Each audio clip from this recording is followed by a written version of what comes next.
नमस्कार दोस्तों। आज हम बात करेंगे एक ऐसी इन्वेस्टमेंट स्ट्रेटजी के बारे में जो आपको रिटायरमेंट तक अच्छा खासा कॉर्पस बनाने में मदद करेगी। इस स्ट्रेटजी का नाम है स्टेप अप एसआईपी। जैसे कि आप एसआईपी करते होंगे म्यूचुअल फंड्स में हर महीने, तो जब भी आपका साल में इंक्रीमेंट हो, आप अपनी एसआईपीज को 5%, 7%, 10% या अपने हिसाब से अपने बजट के अकॉर्डिंगली आप जितना चाहें उसे इंक्रीज कर सकते हैं। इसे कहते हैं स्टेप अप एसआईपी।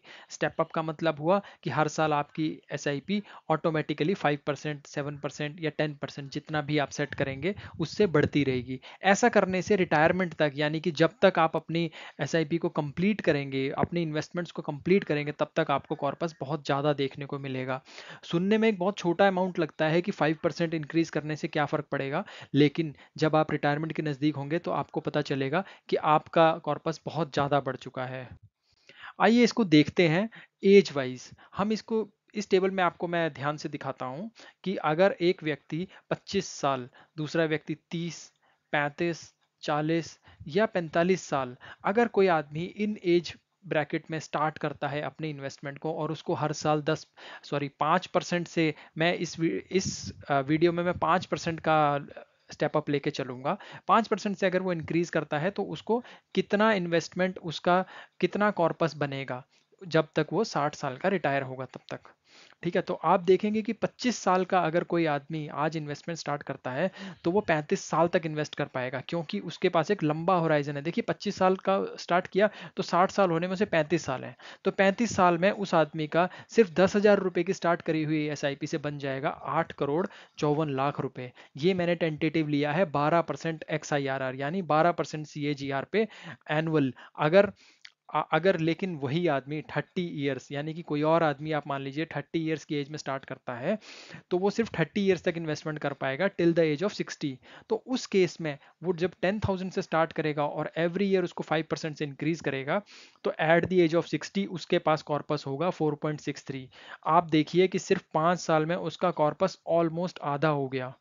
उसके बाद अगर दूसरा आदमी 35 ईयर की एज में स्टार्ट करता है, यानी कि उसके पास इन्वेस्टमेंट के लिए सिर्फ 25 साल बचे हैं, तो उस केस में वो आदमी 2 करोड़ 46 लाख रुपए बचा पाएगा 60 साल की उम्र तक। ये मैं लेके चल रहा हूँ 12%, हो सकता है उससे ज़्यादा भी हो, उससे थोड़ा कम रहेगा तो थोड़ा और कम हो जाएगा। ठीक है, दूसरा इसके बाद हम देखते हैं 40 साल की एज में। देखिए इन्वेस्टमेंट स्टार्ट करनी है चाहे वो किसी भी एज में करिए। ऐसा नहीं है कि आप 40 के हो गए हैं, 45 के हो गए या 50 के हो गए तो इन्वेस्टमेंट स्टार्ट करने में लेट हो गए। जब भी स्टार्ट करिए आपकी कुछ तो इन्वेस्टमेंट होगी और कुछ तो आपकी सेविंग्स होगी। अगर आप नहीं करेंगे तो आप सोचते रह जाएंगे और कभी भी नहीं कर पाएंगे। तो देखिए 40 साल में करने पे आपके पास 20 साल का टाइम पीरियड होगा, और 20 साल के टाइम पीरियड में आप 1.26 करोड़ रुपीस बना पाएंगे।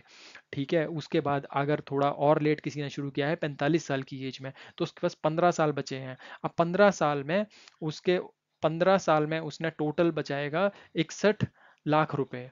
यानी कि देखिए 25 साल का अगर आदमी शुरू करता तो 8.5 करोड़ जमा कर लेता उसी स्पीड से इंक्रीज करते हुए अपनी इन्वेस्टमेंट्स को। लेकिन जब वो आदमी 45 साल में स्टार्ट करता है तो वो सिर्फ 61 लाख रुपीज जमा कर पाता है। ठीक, तो इसको मैं और आपको डिटेल में आपको एक विजुअली और बेटर वे में समझने के लिए आप इस ग्राफ को रेफर कर सकते हैं कि देखिए 45 साल के आदमी ने 15 साल सेव किया लेकिन 61 लाख रुपए बना पाया, जबकि 25 साल का आदमी इसमें 35 साल इन्वेस्ट करके 8.5 करोड़, 30 साल वाला 30 साल इन्वेस्ट करके 4.5 करोड़, 35 साल वाला 25 साल इन्वेस्ट करके 2.5 करोड़, और 40 साल की उम्र में जो इसने स्टार्ट किया उसने 20 साल सेव किया लेकिन 1 करोड़ 26 लाख रुपए बना पाया। अब अगला सवाल आपके दिमाग में आएगा कि इतना पैसा कहाँ इन्वेस्ट करें। देखिए जब आपके पास हर महीने 10,000 रुपये का कॉर्पस है और आप उसको हर साल 5% से इंक्रीज कर रहे हैं, तो आप उसको किसी एक म्यूचुअल फंड में नहीं डाल सकते हैं, और ये चीज़ आपको अपनी एज ग्रुप के अकॉर्डिंगली डिसाइड करनी पड़ेगी। देखिए जब आप 25 या 30 साल के हो तो आपके पास बहुत लंबा होराइजन है, यानी कि आप 35 साल, 30-35 साल तक आप इन्वेस्ट कर सकते हो। तो इस केस में आप रिस्क ले सकते हो और आप मिड कैप और स्मॉल कैप में ज़्यादा से ज़्यादा इन्वेस्टमेंट कर सकते हो। मैंने इस टेबल में एक टेंटेटिव परसेंटेज बनाई है कि आपको किस एज ब्रैकेट में कितना परसेंट लार्ज में करना चाहिए, कितना परसेंट मिड में करना चाहिए, कितना स्मॉल और कितना हाइब्रिड डेब्ट और गोल्ड में। देखिए जब आप 35 साल के हैं या फिर 40 साल के हैं, मैं अभी सबसे पहले हम डिस्कस करते हैं 35 साल में। 35 साल में आपको ज़्यादा से ज़्यादा अमाउंट अपना लार्ज कैप में रखना है, यानी कि आप 35%, मतलब मेरे अकॉर्डिंगली आप 35% रखिए। आप इस अमाउंट को अपने रिस्क एपेटाइट के अकॉर्डिंगली चेंज कर सकते हैं। जो आप 35 ईयर में 35% अपना लार्ज कैप में डालते हैं, तो आप एक मॉडरेट रिस्क लेके चलते हैं और आप स्मॉल कैप का रिस्क कम कर लेते हैं। ठीक है, इसके बाद अगर आप 40 या 45 की एज में स्टार्ट करते हो, तो आपको सेफ्टी और ग्रोथ दोनों बैलेंस करने की ज़रूरत है। देखो यहाँ आपको देखना होगा कि ज़्यादा एलोकेशन आपको लार्ज कैप और हाइब्रिड डेब्ट एंड गोल्ड फंड्स में रखना चाहिए। इससे आपका वेल्थ क्रिएशन के चांसेस भी बने रहेंगे और रिटायरमेंट के करीब रिस्क भी कम रहेगा।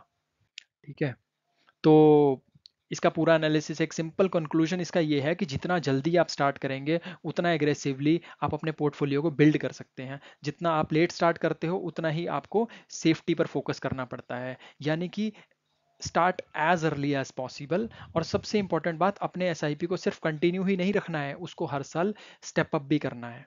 आज एक डिसिप्लिन डिसीजन अगर आप लेते हैं, तो कल आपको एक सिक्योर और इंडिपेंडेंट रिटायरमेंट के करीब ला सकता है वो। So start today, stay invested and watch your wealth grow है। तो अगर आपको ये वीडियो पसंद आया हो, तो इस वीडियो को लाइक करें, कमेंट करें और मेरे चैनल को शेयर भी करें, ताकि और आप अपने सवाल मेरे से कमेंट में पूछ सकते हैं। मेरे ईमेल एड्रेस पे आप ईमेल कर सकते हैं। मैं अपने question and answer video sessions में भी उनके आंसर दूंगा और कमेंट्स में भी इमीडिएटली आंसर देने की कोशिश करूंगा। Thank you for watching. Have a nice day.